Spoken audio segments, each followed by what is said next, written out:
अस्सलामुअलैकुम। आज हम जुमा बाज़ार पर आपके लिए लेकर आए हैं कंजुल ईमान, ट्रांसलेशन बाय मौलाना अहमद रज़ा ख़ान बरेलवी। ये जंबो साइज़ का कुरान पाक है। आप देख सकते हैं यहाँ हम कुरान पाक से कितना बड़ा है। इसका साइज़ जो है वो 14 बाय 18 इंचज़ है। 14 इंचज़ की चौड़ाई है और 18 इंच इसकी लंबाई है। ये जो है आप इसके अल्फाज देख सकते हैं कितने बड़े अल्फाज हैं। ये तमाम उम्र के लोगों के लिए, ख़ास तौर पर बूढ़े लोगों और कमज़ोर नज़र वाले अफराद के लिए जो है वो बहुत मुफीद है।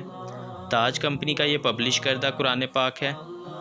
इसको ख़रीदने के लिए आप हमारी वेबसाइट www.jumabazaar.pk विज़िट कर सकते हैं या फिर हमारे दिए गए व्हाट्सएप नंबर पर रब्ता करके आप इसको ख़रीद सकते हैं। As I look to nature's beauty,